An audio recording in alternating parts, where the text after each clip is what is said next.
everyone, it's Kate, hope you're well.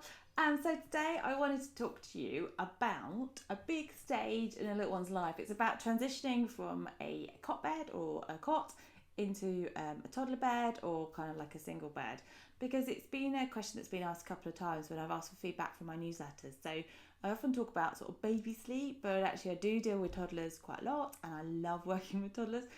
Just because often there are quite significant improvements that can be made. So do get in touch if you need any kind of specific help. But yeah, let's talk about that transition.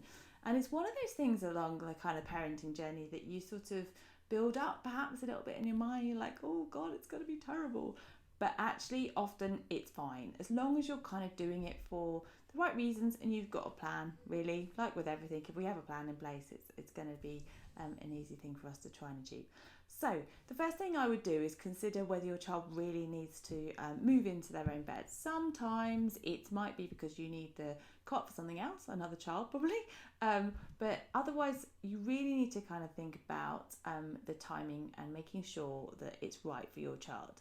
So the earliest I would say to transition a child out of a cot into a bed is around about 2.5. And there's a reason for that. It's because then they can have the comprehension to understand what you're asking of them, basically. So before then, it's a little bit hard to kind of like chat or rationalise with that sort of age child. However, I will say that if your child is younger than 2.5 and is climbing out or jumping out, bounding out, I've seen reports of some people, then it might be safer for them to be in a bed. So there are things you can do, like a couple of things. So you can get these kind of cots that have a lower front edge and a higher back one, just turn them around, so that gives them more of a climbing thing. Or you can do things whereby if you've got like the mattress and it's on its lower setting, if you drop it to the floor, make it a bit lower and it's still safe because there's no gap in between the kind of the slats. So have a think about that. You can also, again, as long as you feel it's safe, you can turn like the sleeping bag around to stop them from jumping out. So think about that. But 2.5 is kind of the time to think about transitioning. And when you get to that point, the great thing is with the old children is you can talk to them about it. You can work through it with them and you can tell them what your expectations are. So I would sit down and tell your child so that they're prepared, so they know what's coming. Maybe even draw it out visually. I love a visual kind of routine, a bedtime routine, explaining kind of what's happened. You don't have to draw things. You can just, like maybe look for pictures on the internet and kind of use that to kind of descriptively show what you're trying to get to, because then they can understand. So they need to understand now they get into their bed and they sleep. They go to sleep nicely and then they sleep through till morning. So you can do that. So help them through it. And then on the day that you're making the transition, like do your normal routine, and then you can talk about the fact that they're going to go to sleep in their new bed, and then settle them as normal. You might want to consider getting something like a bed guard that sort of sits around the edge of the bed, or roll up like a towel and put it in there so it creates this kind of mini barrier. That's a good tip actually if you go away with toddlers. We had that a few times where we forgot like the bed guard, or suddenly there was no cot.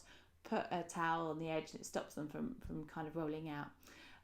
So yeah, you can do that to kind of help them feel a bit more secure. But you want to put them to bed and then say goodnight and, kind of leave the room, really, as you would normally have done. So you would go ahead with that. And then if you kind of come across any kind of issues, say they get out of bed, they come and find you, or they start kind of crying out because it's a bit confusing, then on the first few nights, give them a bit of leeway. You can go in, calm them down, maybe stay with them for a bit, or kind of leave the room if they're calm, but don't get stuck in there over a long period of time. You could do like a gradual retreat kind of approach. So by for a couple of nights you sit with them, and then you sit in the middle of the room and then kind of leave the room, so that you're getting them used to that, but don't become the thing that's in yours permanently in the room. That's really important, because otherwise it can cause other issues. So try and give them a bit of leeway for a few nights, and then maybe think about getting stricter. So that's at bedtime. And then the classic issue is kind of when the child wakes in the night, because they're kind of like, oh look, I've got all this freedom, let's go. Now at that point, I'd say some people will talk about putting a baby gate on the door, and I'm not a big fan of that. And the reason for that is you don't want to kind of create another barrier. So you've taken off the size of the cot, creating another barrier in the door isn't useful and isn't kind of productive to giving them the responsibility. So letting them free is the idea, but by telling them that actually they need to kind of respect the boundaries of being in their room and sleeping until the morning. So if they wake in the night, you would take them back to their room and you'd be consistent and you'd tell them you want them to sleep and go back to sleep in their bed, and you'd keep doing that and you'd keep repeating so that they get that message. If you find that isn't kind of working, you can elevate it slightly. So you could give them kind of like a warning that if they don't go back to sleep, you would do something like take away a teddy. And it's a bit like dealing with a toddler tantrum, in the day. You might kind of choose a consequence for their behaviour. So adjust it to your parenting style. But that's another kind of technique to kind of address what happens kind of when they wake. And you can always think about kind of rewarding good behaviour in the morning. So do an immediate reward, like, I don't know, chocolate button with breakfast or a stick or something like that. Don't build up to something. So you could say, oh, you did amazingly last night, first night in a big bed, you went to sleep so well, you slept through the night. Here's a bit of chocolate with your breakfast.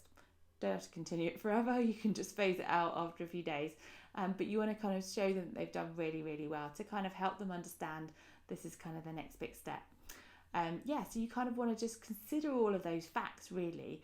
For me, I think those are kind of the key important things to do. And often, I think as parents, we sort of build up these moments and go, oh my God, what are we going to do? But actually, sometimes it's not as bad as you think it's going to be. The one thing I'd probably mention is that do not move your child to into a bed to solve any sleep issues. It's just not going to happen. You really want to make sure that you've got a good solid sleep before starting it. So if any of those kind of sleep issues, or if you've moved your child into bed and it's caused problems, or you're just worried about general kind of how to make that transition, I'm obviously kind of here to help. So please do get in touch and I can have a look at it with you and create something that's kind of unique for you. But that was my top tips on how to transition your child from a cot into their new bed. So I hope it's helped. Let me know what you think. All right, take care. Bye bye.